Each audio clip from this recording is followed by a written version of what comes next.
about rejection sensitive dysphoria and the intersection of ADHD and trauma.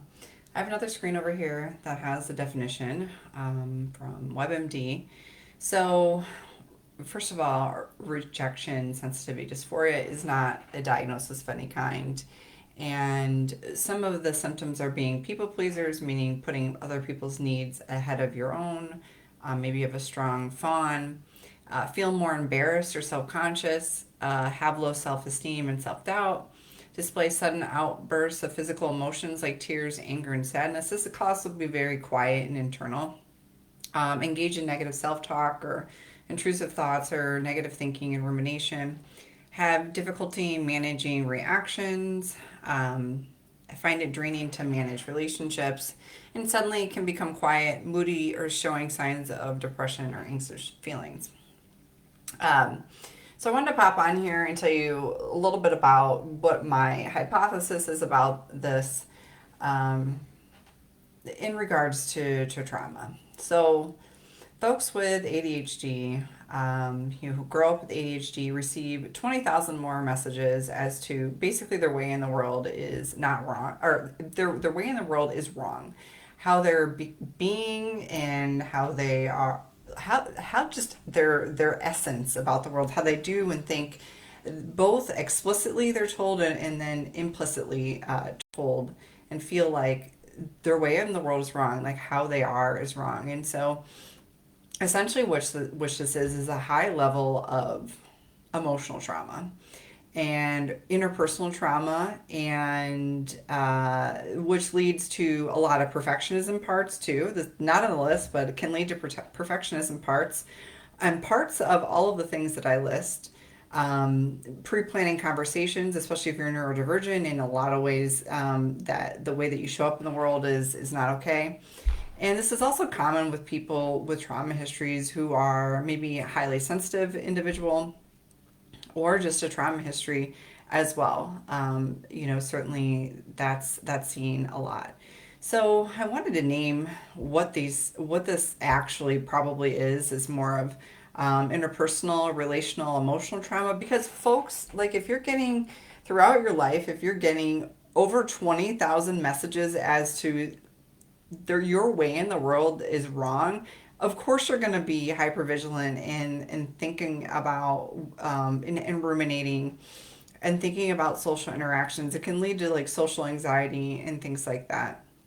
And all these different parts, these thinking parts, these planning parts, these people pleasing parts, to mitigate the high amounts of emotional trauma. Now, our world is waking up to trauma, and that's great, but it's also really messy because trauma is often only seen as physical trauma, and or the world very much doesn't understand emotional, social, and interpersonal trauma very much unless it's physical in nature. But if you're told, like as a little person, and you're just operating in the world just as your authentic self, and your authentic self is rejected over and over, so rejection sensitive dysphoria, and you're rejected over due to folks with ADHD are actually processing through more information than neurotypical people. And so when that gets smashed down over and over and over, parts are created in order to preserve aspects of self. And in order, they're doing a lot of planning, and the relationships seem really hard. And because over and over again, individuals with ADHD and with trauma histories are told implicitly or explicitly they don't belong and their way of the world is wrong. So they may have beliefs that they're broken, wrong, they can't do it right, that they're bad, this, that, or the other. And these are high rates of emotional trauma with high rates of shame that all of these parts are managing. So luckily there's parts that get created. I say luckily because just to diversify the load and the charge of all of this trauma and the shame, and this rejection from what? From belonging. A core need that humans have is not only for safety, but for belonging and to be understood. And when you are neurodivergent in the world, those things often are not happening. those three core needs are not happening. So there's a diversification within parts that are created in the psyche slash soul. I say slash because it's same, depending on what worldview that you're looking at. They are one and the same, and they are connected. And parts are created, and there's a lot of shame, and there's always at least one part, if not many, that have internalized shame, and that's becomes this inner bully that's like, you better be perfect, because what is happening when you have ADHD or you're neurodivergent is you have to shape shift in order to survive until you learn how to step into your authentic neurodivergent self, and have accommodations and process the trauma that's running in the system so that you can be. And this can exist also, I've said this before, in family systems too. Families, neurodivergent families where people don't know that they're neurodivergent, and they can carry high loads of shame and project that onto children or other family members to try to comply with the neurotypical society and what's going on as far as those social norms. And what I'm talking about is trauma. And so I'm coming on here today because it's often framed when we talk about ADHD, something that I am an expert on, and trauma, again, something that I'm an expert on and trained highly in both. It's often seemed like I don't know where this comes from, this rejection sensitivity dysphoria. Well, I'm telling you, I think we do know where it comes from, and I think we do know where it comes from. And with that, somatic experience is essential. It's absolutely essential for individuals to understand when they're being projected on, and when those things are happening. And also, we need to start processing the trauma within neurodivergent individuals. That because of all of these negative experiences and all these parts that are holding on to these burdens, and have high amounts of shame and perfectionism and rumination and people pleasing and part of the system, in order to free up some space and some bandwidth so that we have to learn self advocacy skills. And we have to learn and get to, again, this is being so misconstrued. I'm so glad the world is waking up to trauma and waking up to neurodivergence. But not only are we processing and integrating the trauma, but we are integrating neurodivergence into our whole being, to be your authentic self. And again, please, the perfectionism parts come in, and it's like, oh, I've got to be perfect. No, that's not what this means. It means you have to be you. That's the only requirement. Which means that comes with some accommodations, because much of the world is built upon having to do, for example, many jobs today expect many people to be master generalists and to do everything well. Well, that works for one type of person, but that doesn't work for all the different types of brains that exist. A neurodivergent person needs to neurodiverge, and that may be just be my word, but they need to do the things that they're into and what they're really, really great at, because when someone is really great at those things, they're going to probably do those things 10, 100 times faster. But then there can be some things that carry a lot of shame, for those of us who are neurodivergent, that seem relatively simple. And I put this in quotation marks just simply because that's not how it's processed. The brain is processing, and there's different types of processing skills. A lot of times when we're neurodivergent, sometimes there's auditory processors, kinesthetic processors, verbal processors, gestalt processing, all different types of processing. And again, all of these things that I'm listing are never really included, as to like how an individual process to understand themselves. And so it's really important to keep going and to get really, really curious about integrating all aspects of oneself and to work through the trauma.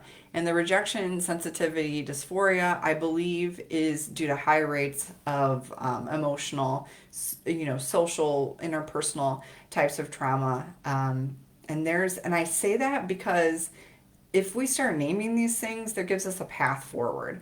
And I mean, the numbers the numbers are off too. I mean, I'm going to push back on the numbers because it says like 6 out of 10 individuals, I believe, like neurodivergent have trauma. I don't believe that that's true because our world is created on assimilation, and our world has, especially in American culture,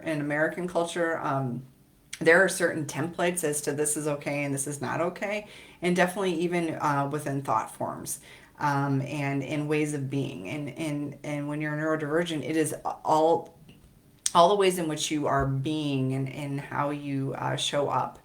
And that isn't contained to just one thing. And so I love that people are talking about these things, and I love that there's way more information. And I wanted to add a trauma lens to it again. And again, this isn't, there's not any official research on this.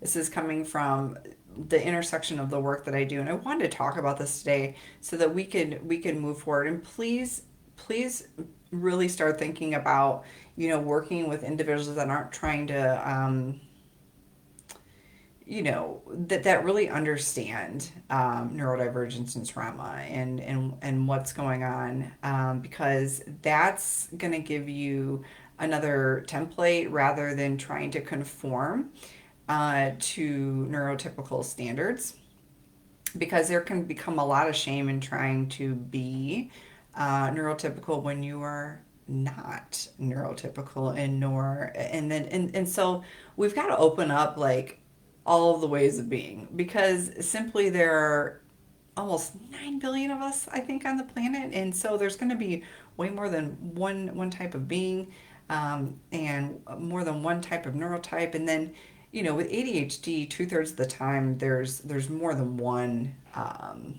It's really really complex, and so because you can have sensory processing, you can have all of these other autism, um, as well. And so taking that into account, and there's just a really lot of misinformation out there because the world is waking up to this. And so I'm trying to just add some common sense information as to giving you some hope and providing you a format and a way to kind of move forward with your life, and not to pathologize yourself. And there's nothing to fix with ADHD. There's something to know and accommodate and start embodying and work as that, and to get, either whether school or workplace accommodations, or starting to accommodate yourself and starting to deconstruct. That's my final recommendation.